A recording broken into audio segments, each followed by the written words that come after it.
Personne n'y prend garde, mais l'Indonésie s'impose progressivement comme un acteur majeur de l'économie mondiale. C'est pourtant déjà la 6e économie d'Asie et un acteur incontournable de la mondialisation avec une croissance supérieure à 6% ces 3 dernières années. Côté consommation, avec un marché intérieur de 240 millions d'habitants et une forte croissance démographique, l'Indonésie est le 4e pays le plus peuplé au monde. La consommation des ménages est l'un des piliers de l'économie du pays. Elle a augmenté de 4 à 6% en moyenne au cours des dernières années.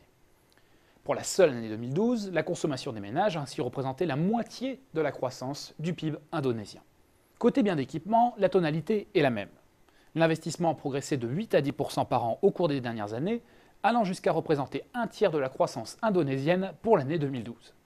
L'investissement étranger vise à satisfaire la demande locale, mais pas uniquement.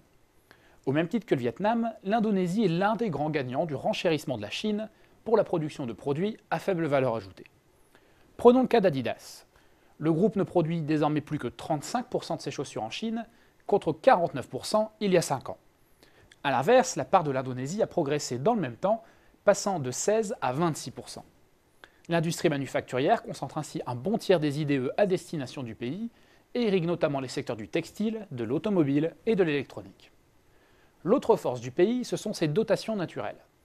Alors certes, la rente pétrolière a fondu et le pays est désormais dépendant de l'extérieur pour l'énergie. Mais il dispose toujours d'autres ressources naturelles. En vrac, le pays est l'un des principaux producteurs au monde de charbon, de caoutchouc, de cuivre ou encore d'étain.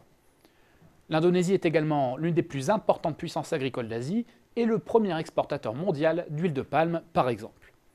L'agriculture reste ainsi importante dans l'économie du pays, concentrant environ 15% de la valeur ajoutée. Ces ressources permettent au pays d'avoir une balance commerciale équilibrée, en léger déficit pour l'année 2012. Autre forme de dotation naturelle, les paysages indonésiens, qui attirent une clientèle internationale plutôt fortunée. L'Indonésie ne draine pas autant de touristes que la Chine ou le Japon, mais les dépenses moyennes par touriste sont parmi les plus élevées en Asie. Les services contribuent ainsi pour près de 40% du PIB indonésien, dont 4 à 5% pour les seules activités touristiques. Lorsque l'on ajoute les recettes du tourisme à la balance commerciale, l'Indonésie est ainsi à l'équilibre vis-à-vis de l'extérieur. Équilibre également du côté des comptes publics, avec un déficit courant inférieur à 3% par an et une dette publique de l'ordre de 25%. Riche en matières premières, destination prisée des touristes, dotée d'un immense marché intérieur et promise à regagner ses galons d'atelier de l'Asie, l'Indonésie se présente ainsi comme l'une des principales économies d'Asie. Le pays n'est toutefois pas exempt de problèmes. Des inégalités béantes aux violences interethniques, en passant par la forte sensibilité aux catastrophes naturelles, ou encore le fondamentalisme islamiste, les défis ne manquent pas.